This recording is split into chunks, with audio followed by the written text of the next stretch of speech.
खबर दें आपको, आर्मी चीफ की ज़ेर सदारत कोर कमांडर कॉन्फ्रेंस हुई। कोर कमांडर कॉन्फ्रेंस में शोहदा को ज़बरदस्त खराज अकीदत पेश किया गया। मुल्क की दाखिली सिक्योरिटी सूरत हाल पर तफसीली ब्रीफिंग दी गई। आर्मी चीफ की ज़ेर सदारत कोर कमांडर्स कॉन्फ्रेंस हुई है। कोर कमांडर्स कॉन्फ्रेंस में शोहदा को ज़बरदस्त खराज अकीदत पेश किया गया। मुल्क की दाखिली सिक्योरिटी सूरत हाल पर तफसीली ब्रीफिंग दी गई। खबर दे रहे हैं आपको, army chief general Asim Munir की ज़ेर सदारत कोर कमांडर कॉन्फ्रेंस हुई है। 298वीं कोर कमांडर कॉन्फ्रेंस GHQ में मुनक़िद हुई। कॉन्फ्रेंस में शोहदा को ज़बरदस्त खराज अकीदत पेश किया गया। मुल्क की दाखिली सिक्योरिटी सूरत हाल पर तफसीली ब्रीफिंग दी गई। Army chief general Asim Munir की ज़ेर सदारत कोर कमांडर कॉन्फ्रेंस मुनक़िद की गई। 298वीं कोर कमांडर कॉन्फ्रेंस GHQ में हुई। कॉन्फ्रेंस में शोहदा को ज़बरदस्त खराज अकीदत पेश किया गया। मुल्क की दाखिली सिक्योरिटी सूरत हाल पर तफसीली ब्रीफिंग दी गई। इस हवाले से मज़ीद तफसीलात जानेंगे हमारे नुमाइंदे नवीद अकबर से।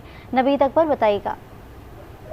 जी बिल्कुल, कोर कमांडर कॉन्फ्रेंस का इनेकाद army chief general Asim Munir की ज़ेर सदारत GHQ रावलपिंडी में हुआ है। 228वीं कोर कमांडर कॉन्फ्रेंस की कॉन्फ्रेंस में दहशतगर्दी के खिलाफ जाने कुर्बान करने वाले शोहदा को जबरदस्त खराज अकीदत पेश किया गया। फोरम को मुल्क की दाखिली सिक्योरिटी सूरत पर तफसीली ब्रीफिंग दी गई।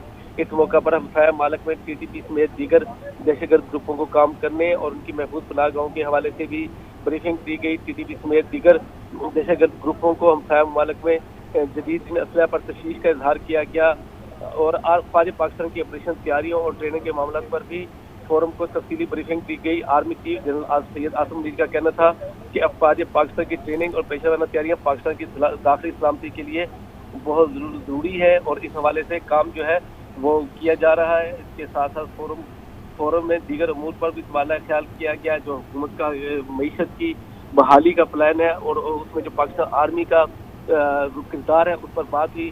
खास पर ज़राअत की अपलिफ्टिंग, IT, माइनिंग और मिनरल के हवाले से, जो है प्रोडक्शन सेक्टर्स के हवाले से जो स्पेशल इन्वेस्टमेंट फैसिलिटेशन कौंसिल जो नई बनाई गई है उसके हवाले से बातचीत की गई। इस मौके पर शुरा का कहना था कि वो स्ट्रेटेजिक इनिशिएटिव्स जो है उनको मुकम्मल तौर पर और भरपूर तरीके से उसकी हमायत करते हैं, उसको सपोर्ट करते हैं। हुकूमत पाकिस्तान का जो मईशत की रिवाइवल का प्रोग्राम है उसके लिए तमाम हर मुमकिन जो टेक्निकल और मैनेजमेंट की इमदाद और हमायत है वो पाकिस्तान आर्मी फराहम करेगी। इसके साथ साथ पाकिस्तान की अवाम की गुडविल के लिए जो इकदाम हैं उसके हवाले से भी मुकम्मल तौर पर सपोर्ट किया जाएगा। जी अच्छा, नवीद अकबर, ये बताइएगा कि मुल्क की दाखिली सिक्योरिटी सूरत हाल पर भी ब्रीफिंग दी गई है। कौन से ऐसे अहम पॉइंट्स हैं जिनको हाईलाइट किया गया है?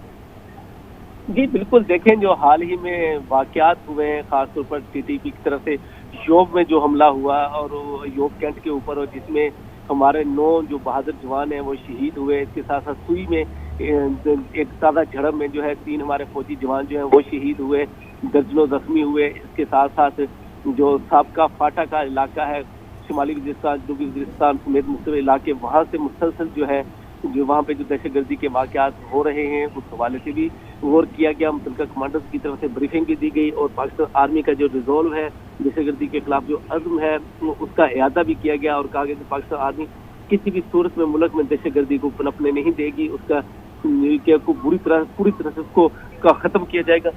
और इसके साथ ये भी कहा गया कि हुकूमत पाकिस्तान मुल्क में अमन के क़याम के लिए जो इक़दाम करी उसको भी भरपूर तरीके से सपोर्ट किया जाएगा। पाकिस्तान आर्मी जो है अपना आर्मी चीफ की ज़ेर सदारत कोर कमांडर्स कॉन्फ्रेंस हुई। कोर कमांडर्स कॉन्फ्रेंस में शोहदा को ज़बरदस्त खराज अकीदत पेश किया गया।